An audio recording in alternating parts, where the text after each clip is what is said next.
up, lovelies? It's your girl, Lady Pelvic of Pelvic Gaming, back with more Dragon Quest. Today, Dragon Quest VIII, Journey of the Cursed King, originally released on the PlayStation 2, November 27th, 2004. However, I played it on the 3DS, January 19th, 2017. This is my second ever Dragon Quest game, and I have Universal Arcana to thank for it. Thank you so much for my birthday gift, my dude. I loved it, and without further ado, let the journey begin. Dragon Quest VIII wastes absolutely no time diving right in. You're the silent hero aiding a cursed king and his daughter, who's also cursed, to track down the one who cursed them and their kingdom, a mischievous jester named Dwalmagus. Almost every town you visit has been affected by Dwalmagus in one form or another, and has directly impacted our main cast. Although the characters have a good reason to join the party, sadly they don't get much bonding. Once each character's arc is completed, they don't really add much other than gameplay. Your stars are mainly the Cursed King Trode and Yangus, and their banter is hilarious. Dwalmagus' treachery. Cool, blimey, Grandad, where'd you spring from? Even though party chat makes a return, it's certainly more of a mechanic to remind the player what they should be doing, rather than strengthening the character connections.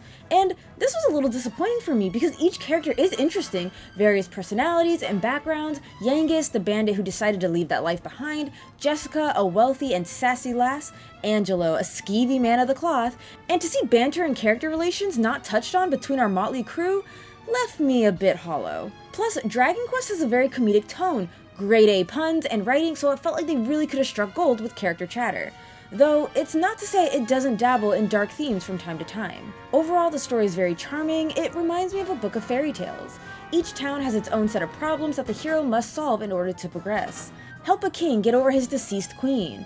Aid a rude prince in his initiation. Assist two stubborn twins to decide who gets their father's fortune. It's honestly a fun, cozy, and wondrous journey. The gameplay is standard turn-based goodness. That's one of the things I like about the Dragon Quest series, is it's very basic. It's easy to jump into, grasp, and master.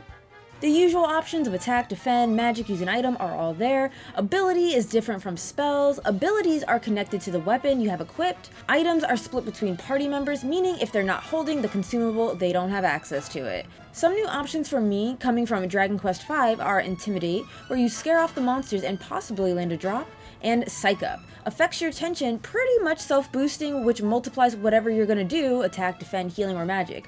Do it consecutively for a big boost. Some nice touches are speeding up battles, and my favorite, auto-battling, which makes for easy grinding. I enjoyed the auto-battle options. It definitely helps you get through the weaker monsters. When you level up, you obtain skill points, which you can allocate to 5 categories. Upgrading Boomerang will mean you're more proficient with the boomerang, and unlock boomerang skills. This is cool because you can build your characters in all sorts of ways, but let it be known, it is a grind fest. Dragon Quest VIII is very stingy with experience, skill points, and money. It's because of this I didn't do many late game stuff, as you had to be level 70 plus if you didn't want to be one hit killed for these super bosses. In fact, later levels earns you chump change for skill points. It was very frustrating, even though there are rare items that do give you more skill points. Listen, I beat this game at level 50, did some of the easier super bosses, and while I liked my time with Dragon Quest VIII, I didn't like it that much to invest another 15 to 20 hours grinding just to take on freakishly hard trials with a subpar reward.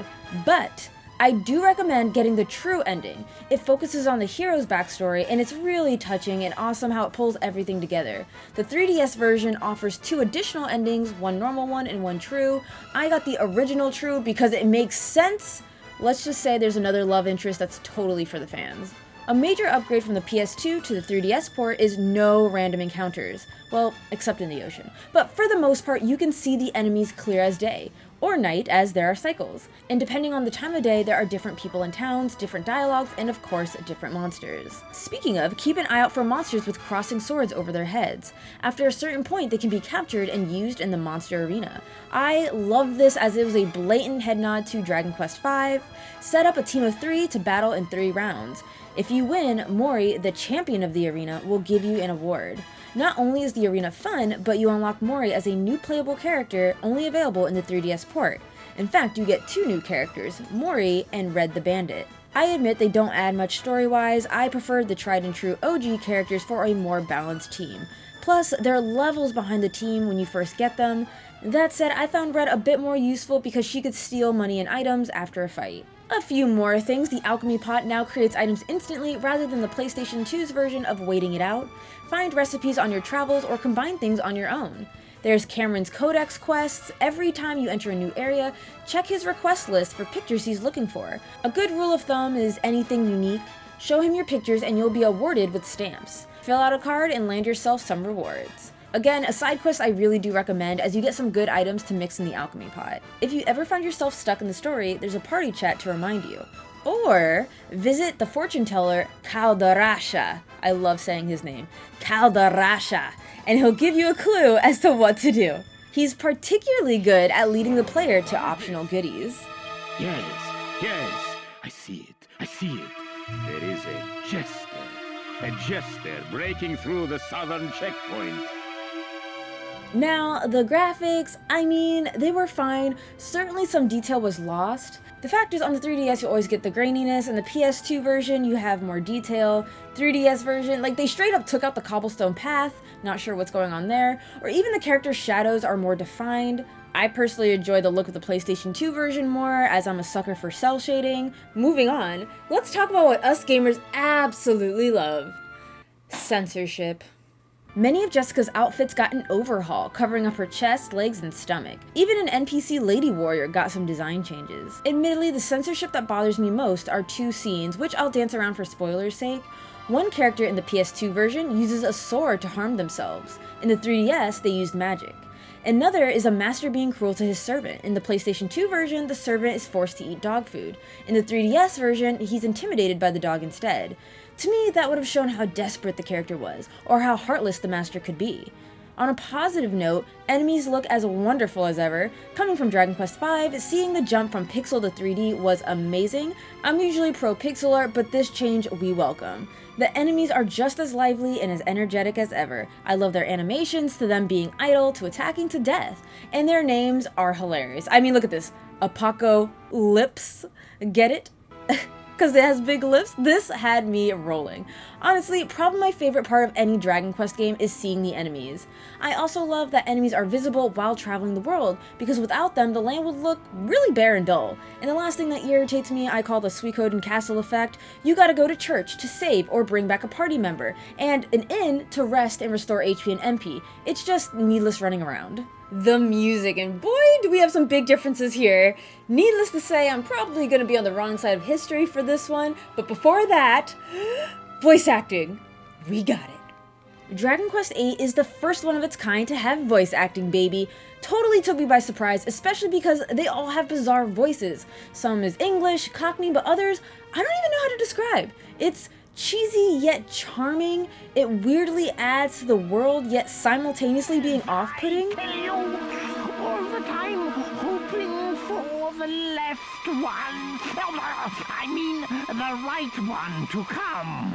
It's crazy because Dragon Quest V had written in accents, but I didn't actually expect them to go that far into voice acting in Dragon Quest VIII. Another thing of note is Jessica has an entirely new voice actress, which I like more than the original, because she has a soft and sultry, sassy sweetness. The OG voice actress had retired, which is probably why a new voice. Not bad, guys. You're a lot stronger than you look. You know, we've never properly introduced ourselves. I'm Jessica. Jessica Albert. Not bad, guys. You're a lot stronger than you look. You know, we've never properly introduced ourselves. I'm Jessica. Jessica Albert. Now, the music's biggest difference is the PS2 has an orchestrated soundtrack while the 3DS does not. Now, for the most part, I honestly prefer the 3DS music. I go back and forth, okay? There were songs where I was like, damn, give me the orchestrated version. While traversing the open world on Sabercat, this theme invigorated me when it was orchestrated.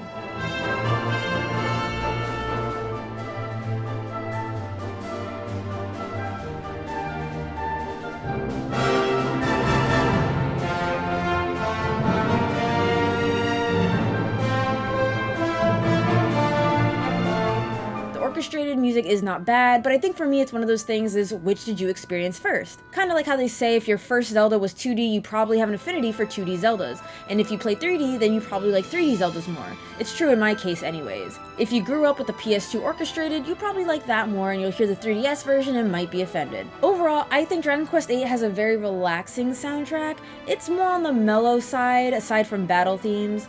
Also, day and night themes are a thing. One thing I didn't like is the reuse of some town themes. Pick'em is a poor town of thieves, literally has an area called Beggar's Alley, and when you hear this bustling town theme, it really takes you out of the town that they created.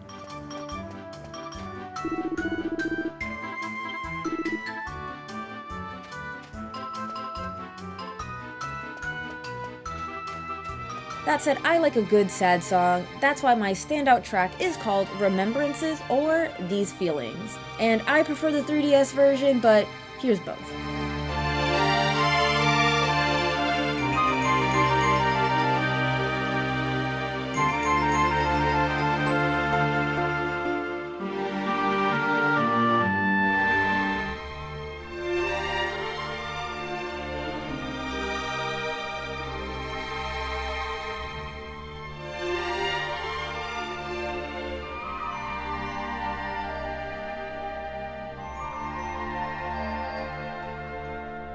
Dragon Quest VIII Journey of the Cursed King gets a fitting 8 out of 10, and is much better than a certain 8th entry of another popular JRPG series that we don't talk about. DQ8 is a fantastical journey with childish wonder and magic and hilarity, but interlaced with its lighthearted themes do come the dark tones of loss. Things I wish they did better is item management, that still sucks, and you gave us a great cast of characters, but they didn't do much beyond their character arc, and that was a little upsetting for me. Also, fuck the censorship, and the worst part of it all is it is very grindy. They said they made balances in the 3DS version, and ooh, I am scared for those who play the PS2 version, that's all I gotta say. You can easily beat the game at level 50, but to do the post-game trials, you have to be level 60, 70. Arcana and I played Dragon Quest VIII at the same time, and he played the PS2 version, and we compared notes, and I can definitively say 3DS version is the way to go if you want a smoother playthrough. You fully recover HP and MP after leveling up, you can quick save anywhere, just a lot of quality of life changes. I did leave a link in the description below where I got my information of all the PS2 and 3DS differences. There are some spoilers, so beware. And those are my thoughts on Dragon Quest VIII Journey of the Cursed King. I would love to know who is your favorite character. While I am an Angelo and a Yangus girl, I love Marcello, who isn't playable, but he grew on me. Didn't like him at first, but he good. The next Dragon Quest game is 9, and then finally, 11. Don't ask me when the fuck they'll be out. They'll be out when they're out. Thank you so much for watching. Top box is more videos like this, and the bottom box is my Let's Play channel. And of course, consider joining Patreon for entry to the Discord, early access, and letters in the mail. Appreciate your continued support. Next review will be on Ys Memories of Salsetta. My first Ys game too. Hope you look forward to it. Mwah!